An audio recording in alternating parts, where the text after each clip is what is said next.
Hello everyone, thank you for being here today. In this video, I'm going to share with you an easy English story in present tense. This story will help you practice shadowing, which means listening to the words and repeating them as you hear them. Shadowing is a powerful method to improve fluency because it trains your mouth, your ears, and your brain at the same time. Before we begin, let me share a simple quotation. The secret of getting ahead is getting started.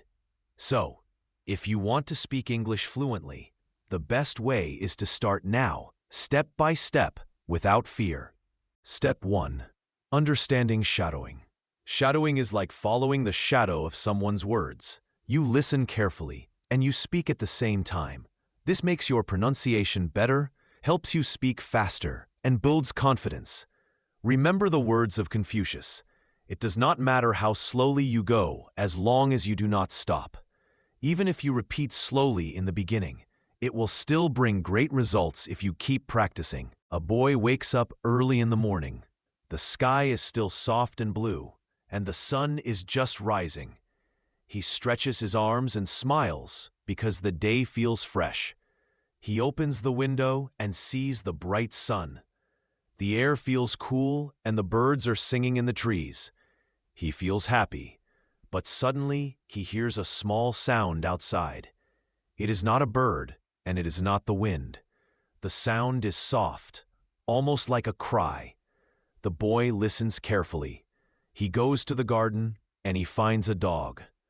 The dog is small, its fur is dirty, and it looks weak and tired. The dog's eyes are sad, and its tail moves slowly.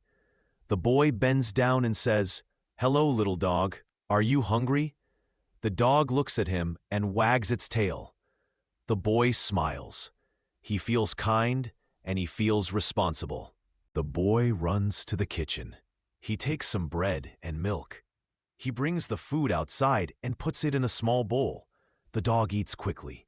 The sound of eating is loud because the dog is very hungry. After eating, the dog looks up at the boy with bright eyes. It is almost like the dog says, "Thank you." The boy touches the dog's head gently. He says, "Don't worry, I am your friend." The dog licks his hand. The boy feels warm inside his heart. From that day, the boy and the dog spend time together. They play in the garden. They run after butterflies. They sit under the big tree.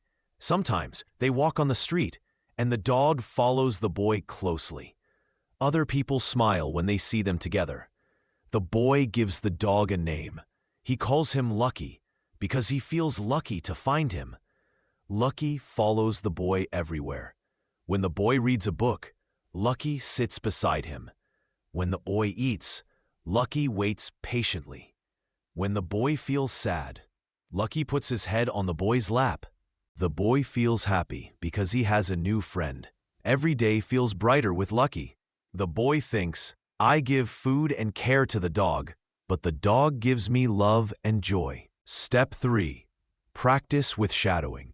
Now, let us repeat the story in short sentences. I will pause a little so you can shadow me.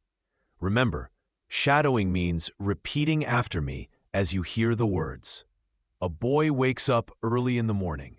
The sky is soft and blue. The sun is just rising. He stretches his arms and smiles. He opens the window and sees the bright sun. He hears a small sound outside. He goes to the garden. He finds a dog. The dog looks weak and tired. The boy says, "Hello, little dog.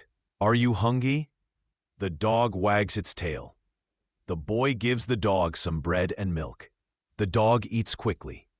The boy smiles and says, "Don't worry, I am your friend." From that day, the boy and the dog spend time together. They play in the garden. They walk on the street. They sit under the tree. The boy feels happy because he has a new friend. Repeat these sentences again and again. Each time you repeat, your fluency will improve. Step 4. Expanding the story. Let's expand the story a little more to practice longer sentences. The boy wakes up every morning and looks for Lucky. Lucky is always waiting for him near the door. The boy says, "Good morning, Lucky," and Lucky barks softly. They go outside and they walk in the fresh air. Sometimes the boy throws a ball and Lucky runs to catch it. Sometimes they sit quietly and the boy tells Lucky about his day. Of course, Lucky does not understand every word, but he listens with bright eyes. The boy feels better because he can share his thoughts. At school, the boy thinks about Lucky. He wants to go home quickly so he can play with him. When he returns, Lucky runs to the gate, wagging his tail. The boy feels loved, and he feels important. One evening, it rains heavily. The boy is inside the house, and Lucky is outside. The boy thinks, "I cannot let my friend get wet." He opens the door and calls Lucky inside. Lucky shakes the water from his fur and lies near the fire. The boy gives him a blanket. That night, they both sleep happily. The boy learns something important. Friendship is not about words. It is about care. He says softly, "Lucky, you are not just a dog. You are my family." Lucky wags his tail, as if he agrees. Step 5. Tips to improve shadowing practice. Here are some tips to make shadowing more effective. Read the story aloud, once every day. Record your voice and compare it with mine. Focus on pronunciation, not only meaning. Don't rush. Keep a steady pace. Repeat the same story for 1 week before moving to a new one. Consistency is the key. A little practice every day is better than a lot of practice once a week. Stories are simple and powerful.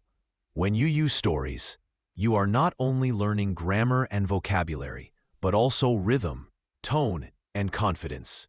A story in present tense is very easy to follow, and it gives you words for daily life. Remember the quotation by Nelson Mandela, "It always seems impossible until it is done."